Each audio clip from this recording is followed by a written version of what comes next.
Good evening. You're watching the main news on HKIBC. I'm Sarah Wong. Our top stories tonight. Hong Kong sets an unwanted record in daily COVID cases as authorities scramble to deal with untraceable infections. Carrie Lam reduces quarantine time for arrivals, but extends social distancing measures for another fortnight. And the nomination period for the chief executive election is pushed back by 5 days. Hong Kong has recorded over 160 COVID infections, its highest daily caseload since the pandemic began.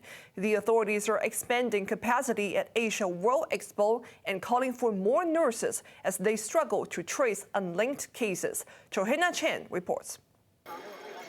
Of the 164 COVID cases today, 116 were locally transmitted. 12 of them are untraceable, and the patients are students, retirees, clerks, and security, parking, and other workers. They live in various districts, including Ho Man Tin, Ngau Tau Kok, Tai Wo Hao, and Ma On Shan. Health authorities are concerned about further outbreaks and fear invisible transmission chains, as they have not been able to get to the bottom of some previous untraceable cases. The problem of contact tracing is that once there are many cases occurring daily, although we try our best to obtain the details and also the history of the case. At present, there are about 30 cases that's still unlinked. Choi vowed to strengthen contact tracing efforts. There are also worries after sewage samples in various districts tested positive. Meanwhile, the spread of the virus in hotspot Kwai Chung Estate has slowed down.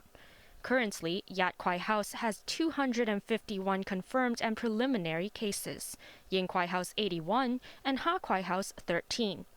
Authorities suspect vertical transmissions in another block, Nga Kwai House, as several residents of number 9 flats tested positive. They also believe a cluster may be forming at On Kwai House in neighboring Kwai Fook Court, after 3 flats were affected. To deal with the possibility of outbreaks in different districts, officials have already opened 2 halls in Asia World Expo and are set to open 2 more to provide 500 more beds. The hospital authority is calling for more nurses to help alleviate the situation. Johanna Chan, HKIBC.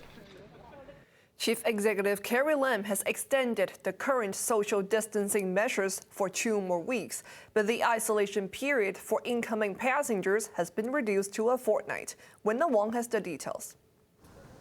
Chief Executive Carrie Lam announced this evening that the city's strict social distancing measures will be extended for 2 more weeks.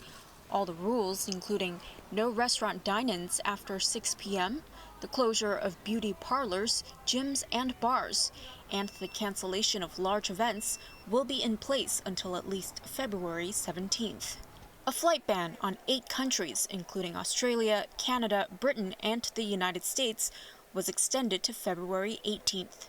And the return to in-person teaching for schools has been pushed back to February 21st.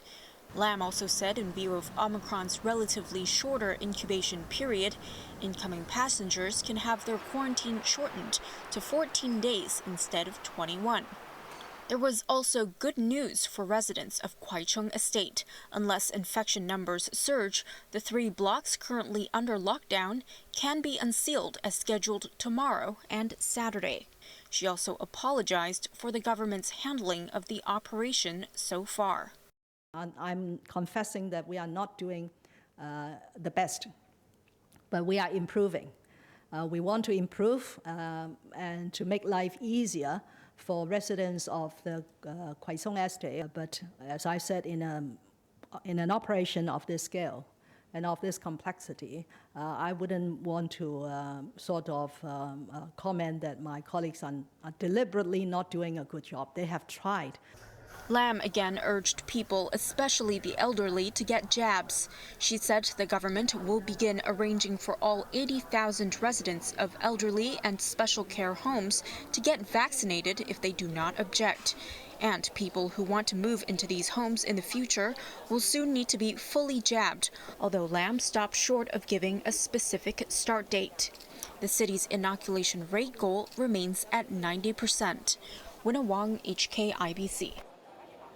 Residents of a housing block in Choi have been ordered to stay home today. This came after 18 of their neighbors tested preliminary positive for COVID during an overnight lockdown. Here's Wong again. Residents of Cheongbo House in Choi Estate found themselves stuck at home again after authorities extended a lockdown for another day. This followed an overnight testing operation which identified 18 more COVID cases. 4 other people were found to be infected earlier.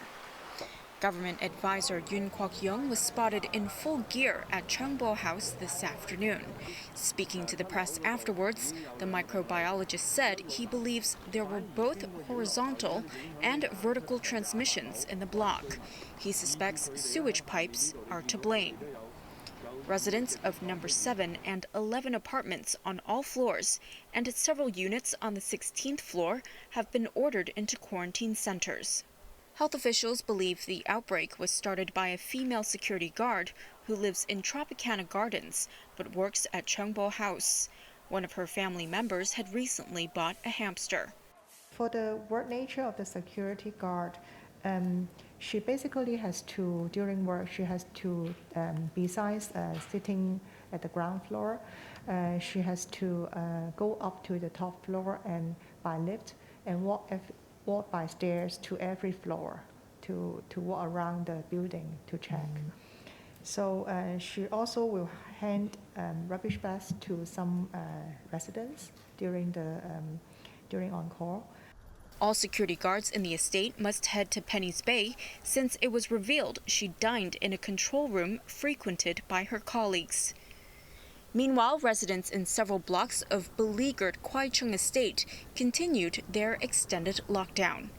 People in Yat Kwai and Ying Kwai houses will have been stuck in their homes for a full week by the time they're let out on Friday and Saturday. That's if the government doesn't lengthen their lockdowns again.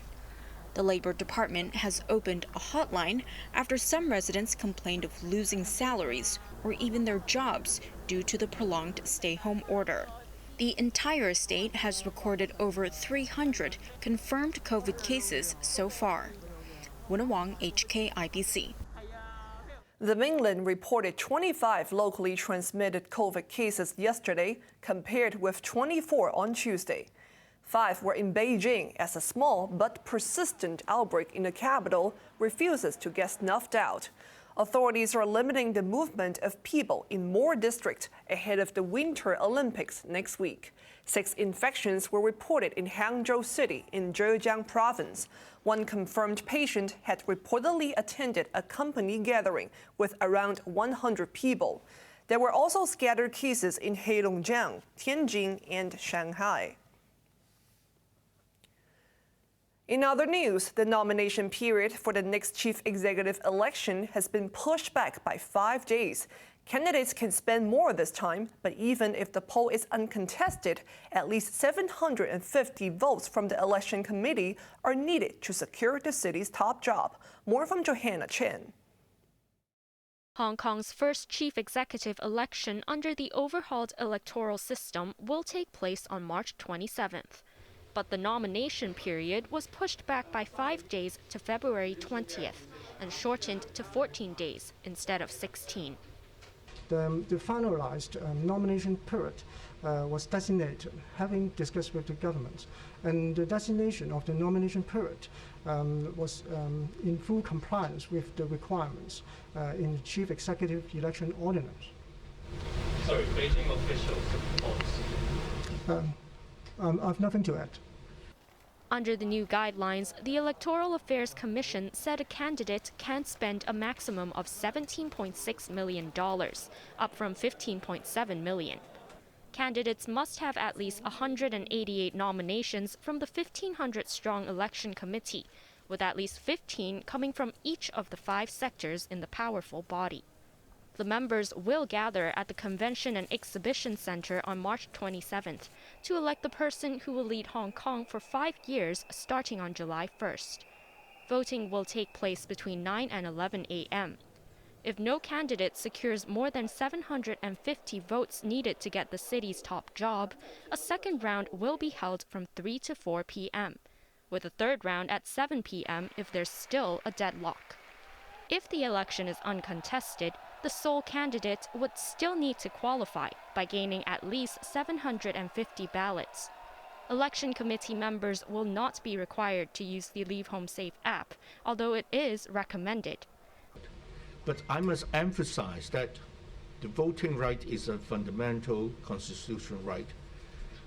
The electoral legislation stipulated that all registered electors are entitled to vote, and there is no provision to stop a registered voter from voting. So far, only film producer and businessman Choi Sin has expressed interest in running. Chief Executive Carrie Lam has remained tight-lipped on whether she'll seek a second term. Johanna Chan, HKIBC. And coming up after the break. The United Nations warns of a catastrophe in Afghanistan if sanctions are not lifted. And Jerome Powell indicates that U.S. interest rates are set to rise in March.